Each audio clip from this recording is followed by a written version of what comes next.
real quickly before I jump into it, I don't really do daily updates for the orders because they're pretty much just self-explanatory. You jump in and you check them out, and therefore you do the subsequent challenges and you get a free weapon variant out of it.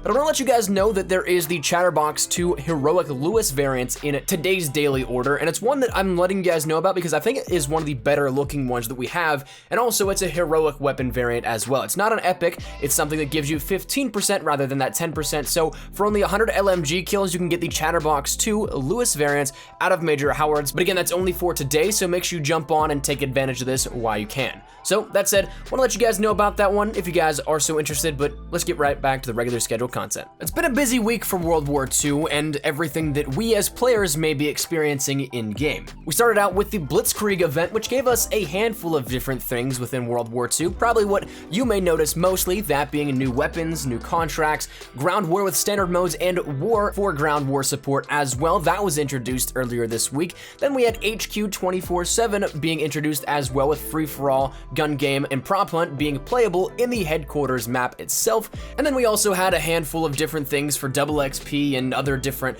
promotional playlists like that throughout the week. We had that midweek mobilization in which we ended up getting double XP in ground war mosh pits, but also double XP in HQ 24/7. So when it came time to it, Sledgehammer's update for us might not have been able to give us a lot because we had a lot given to us, but there was still a decent amount either recapped or detailed as per changes coming up in the upcoming weeks, and some maybe you'll take a liking to, some maybe not so much. But today we're going to be breaking down everything you need to know out of this update that Sledgehammer gave us yesterday. Admittedly, I'm a day behind on this kind of stuff, so my apologies for kind of playing catch up with it, but hopefully you guys still enjoy it nonetheless. So first and foremost, they did a little recap of, again, the Blitzkrieg event happening, that launching earlier in the week. They reposted some of the Blitzkrieg event trailer to give us a little bit of a hype once again for what will be this first weekend here of the event, in which people may end up seeing some increase in player count because people are done with school and work for the week. They might have that free time to spend playing some COD and grinding that out a little bit. But then they also detailed that we have double XP in ground war mosh pits for this weekend,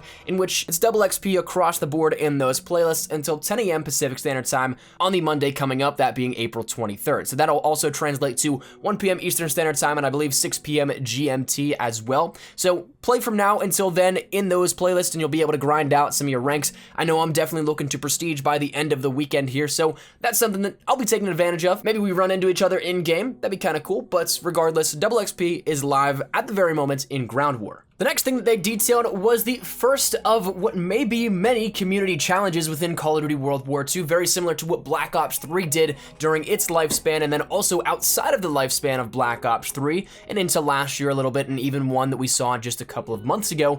But this is going to be something in which the end goal total is to complete 75 million contracts and orders by May 8th, which for each subsequent checkpoint will get something brand new on top of that. So the first one being 15 million contracts and orders completed, to which as of today I think we're about a third to maybe halfway through that, if I remember glancing over it quickly and seeing that accurately. But each one will end up giving you firstly an emblem, that being the clip emblem. Tier 2 will be the Eagle Gunner calling card. Tier 3 will be the Bang weapon charm.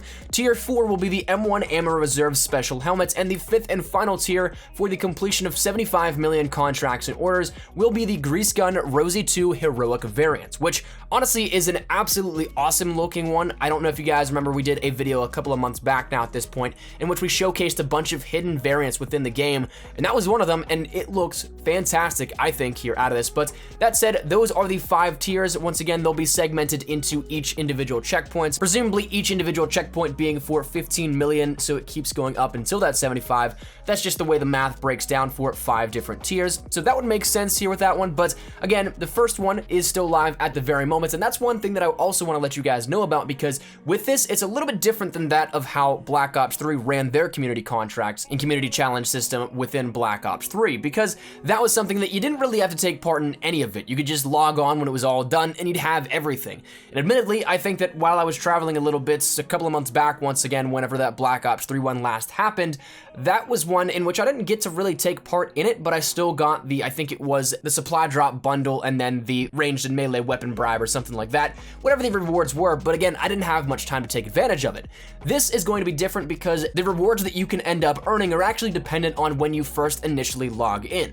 So the event itself started yesterday, April 20th, and then goes until May 8th. As it stands right now, we are still in Tier 1, again, probably about a third to halfway through that if I remember correctly, but if you have the opportunity, make sure that you log on either today or tomorrow if you have not done so already, because that first initial checkpoint of when you end up logging on will serve as what tier loot you end up getting moving forward. So if you log on today, you'll be eligible for Tiers 1 through 5, regardless of if you end up completing any contracts and orders from now until May 8th, but if you end up doing it, say, for the first time logging in 3 or 4 days after Tier 1 is already completed, you won't have the opportunity to get Tier 1. You'll be instead rewarded with Tier 2's Eagle Gunner calling card and moving forward, so you'll forever miss out on that Tier 1 emblem that was available for the very first stage. So make sure, again, you just log on so you don't miss out on any of that. It might be something very small you might not care about, but it's as simple as literally just launching your game, connecting to multiplayer, and then maybe even just hovering over the news section to see the progress of it.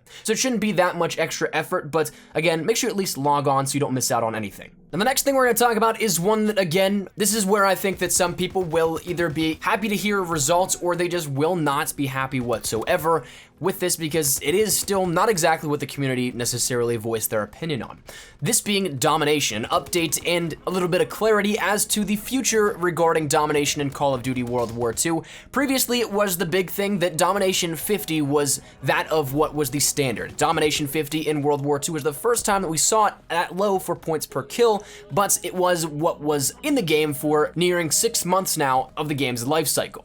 So it was a forever constant battle of the community wanting to get more points per kill, and Sledgehammer giving their reasoning as to why they didn't think it was necessarily a good idea. And then recently we ended up seeing the introduction of Domination XL, plus also a community poll over on their Twitter to see the accurate representation of what the community itself actually wanted in terms of score, that being Domination 50, Domination 75, or Domination 100. And as it stands right now, we have a verdict on that. We had the majority of the community that voted on that voting for Domination 100. If I'm not mistaken, it was about 81% voted for that, but unfortunately, that's not what we're going to be getting. Now, I'm not saying that I agree with this, that I don't still see faults in it, but I will touch on why I'm still kind of on the fence with this one, but I want to let you guys hear their reasoning for this beforehand. So what Sledgehammer actually said was that they're going to be making domination a 75 points per kill standard moving forward at some undisclosed time at this point in time. So they said domination is intended to be an objective-focused mode. Playing the mode optimally requires finding a balance between map control and slaying enemies. The XP rewards associated with these actions also need to strike this balance. Dom 50 puts too much emphasis on trying to attain complete map control with 3 caps, and 3 caps typically causes spawns to flip and often results in a loss of map control, because it is difficult to locate the enemy team at that. On the other end of the spectrum, Domination 100 puts too much emphasis on killing enemies, and typically in the quest for streaks. Slaying enemies to keep them away from the flag is certainly an important aspect of the mode, but having control of the Dom flags needs to come first for a team to succeed.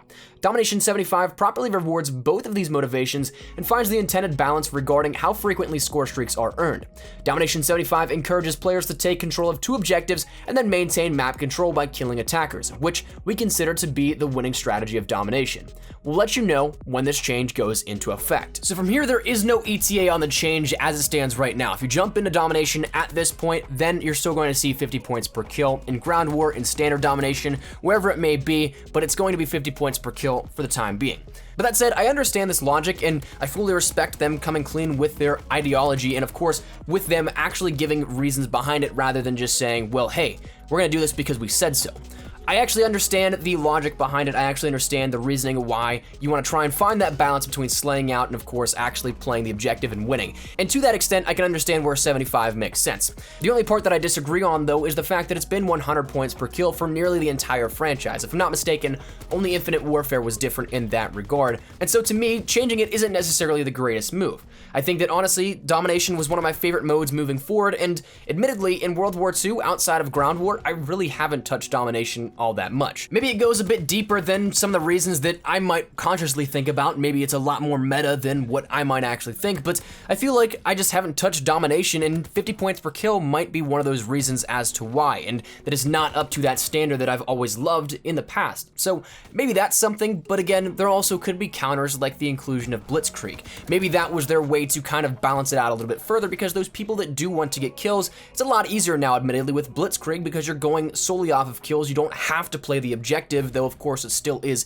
encouraged. That's something that maybe that ties into the valid reasoning behind it as well, but they haven't detailed any of that. But right now, I guess I'm still kind of on the fence. I would have loved to see it come back to Domination 100, and of course it seems like the majority of the community would be as well. Totally cool with that too, especially because 81% of them voted on that poll saying Domination 100. But I guess right now it is out of our hands. 75 points per kill is going to be the standard moving forward, and of course I encourage you to let me know your thoughts down there in the comment section down below on that. But the final thing that I want to talk about here at this video is actually something that is coming tomorrow, that being some theater bonus content within World War II once again. For those of you guys that maybe may follow or don't follow at all COD World War II's competitive scene, CWL Seattle is going on this weekend, and so for Championship Sunday, starting tomorrow, there's going to be once again a daily order to watch content within the theater for probably what will be again a supply drop and 500 social score bundled into one, which honestly takes about 30 seconds at max to complete. All you have to do is activate the order. You only have to jump into theater. You don't have to actually watch anything. You can immediately enter and then back out, and it'll count as something in which you've completed that order. So that said, it'll be a free 500 social score and a free supply drop, so make sure that you log in for that one tomorrow as well. But pretty much that is the big update here that Sledgehammer gave us in terms of their weekly community update. So not all that much necessarily in the way of new things, a lot of which being recapped, but what was introduced as something new was that of a pretty important update for that mode, that being domination. So of course, let me know your thoughts down there in the comment section down below. We are going to have some updates starting on Monday to switch out the concept that we see for the next upcoming week within World War II, and so that'll be something we can keep our eye out for as well. We got some cool stuff coming, maybe in the way of new challenges, new orders for those weekly orders, new playlists, and modes potentially coming as well. They actually haven't detailed the full calendar on the World War II Blitzkrieg webpage yet, so that's something that will be updated on Monday once all those changes go live. So stick it here on the channel. We'll keep you up to date with all that stuff too. But let me know your thoughts down there in the comment section down below. Hopefully you guys enjoyed. If you guys did, make sure you drop a like down below. And of course, if you guys are new to the channel, make sure you guys subscribe so you don't miss a single thing regarding Call of Duty World War II updates, news, information, all that good stuff. We got you covered here up on the channel. So if any of it interests you, make sure that subscribe button so you don't miss a single thing. And if you guys want to follow me over on Twitter, that's the best place to get connected from outside of YouTube. Practically live on Twitter. So if you guys want to strike up a conversation, ask me a question, whatever it may be, link is down there in the description below. And finally, if you guys want to follow me over on Instagram, trying to get more active over there as well. So that link is also in the description. But I'll see you guys later. Thank you guys all so much for watching. Hopefully you guys had a fantastic day. Mine has been Espresso. Take care and peace.